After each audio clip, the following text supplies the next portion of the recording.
Hello, good evening everyone. Welcome back na naman tayo ngayon mga idol sa ating YouTube channel, Bagong Pilipinas, Old Queen TV. So mga idol, kung kayo ay baguhan pa lang sa aking YouTube channel, nais ko po kayong ayayahan, mag-subscribe, mag-like at pakipindot ang notification bell para lagi tayong updated sa ating mga pinagmamalaking barya ng Pilipinas mga idol. Sabi nga nila mga idol, itong coins na to ay 1 piso Rizal 1972, no? Makikita naman natin mga idol, ang date po niya ay 1972, Republika ng Pilipinas. So kung naalala nyo mga idol, itong coins na to mga idol ay ito yung napalabas sa GC Kasuho, no? Okay, so ito po yung barya na sabi nga ng ibang bansa, no? 1 piso Jose Rizal is the best ang kanyang gawa, no? So kahit sa akin mga idol, itong piso na to na nawala sa circulation ngayon ay napakagandang piso na ito mga idol. Kaya nga suportahan ninyo mga idol ang aking YouTube channel, Bagong Pilipinas, Old Queen TV. So mga idol, tayo ay pupunta sa historical ng coins na to, no? Para bago tayo mapunta doon sa presyo. Kung kayo mga idol may ganitong uri ng barya, so itabi nyo na mga idol, kasi itong barya na to mga idol ay tumataas ang kanyang halaga, no? Dahil maraming humahanga sa iba't ibang mga kolektor at sa ibang bansa dahil sa 1 piso na ito mga idol, na grabe ang ganda sa kanyang hugis at saka sa ating bayaning si Dr. Jose Rizal. Ayan po, makikita natin ang larawan ni Jose Rizal, 1 piso, and ayan po, nakapangalan sa baba po niya ay Jose Rizal. So, para maliwanag po mga idol, at andyan yung bandila ng ating bansa, no? So sikat ng araw. So ngayon mga idol ay pupunta tayo mga idol kung saan sa inisyo. Siyempre mga idol sa bansang Pilipinas.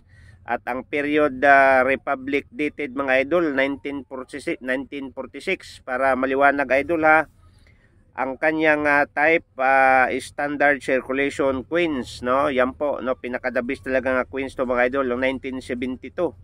No, year 1972, value 1 piso mga idol, no? So 1 piso ang kanyang value. Ang currency mga idol, siyempre piso, no? 1967 debt.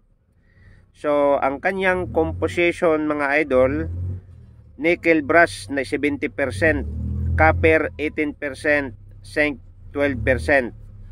So ganun kaganda po ang ating 1 piso Jose Rizal mga idol, at ang kanyang weight o timbang mga idol ay 14.45 grams, at ang kanyang diameter mga idol 33 millimeter, at kanyang thickness, no, o inches 2.17, no, and diminution mga idol kung kailan siya nawawala sa ating circulation mga idol is 1998. So ang mintage niya mga idol, no, so 121,821,000. Yan po ang kanyang kabuuhan sa kanyang mintage mga idol. So mga idol, pag-uusapan natin ngayon ang totoong presyo sa coins na to mga idol, no? So dito mga idol sa ibang bansa mga idol, ang presyo na to depende sa klase sa ating barya. Sa dollars ang pinag-usapan, mayroong bumibili dito mga idols kung pinakamagandang coins na hawak mo, no, $245 mga idol, no. Mayroong bumibili nito mga idol $38, no. So ganong kaganda po ang ating coins na ito mga idol, dahil kung i-convert mo mga idol sa pera ng Pilipinas, ito po ay umaabot mga idol ng 13,706. Yan po mga idol ang totoong presyo, no? 13,706, 1,394.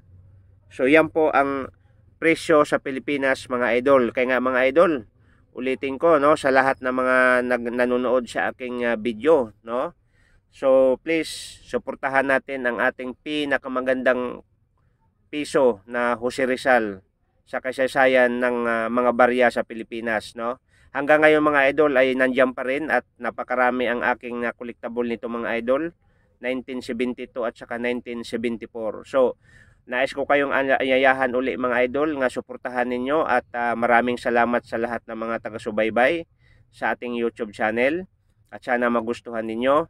And welcome and shout out sa lahat ng nag-subscribe, sa lahat ng nag-like at pagpalaing kayo ng ating may kapal. Ingat kayo mga idol at maraming salamat sa pagsuporta sa aking YouTube channel. Thank you so much.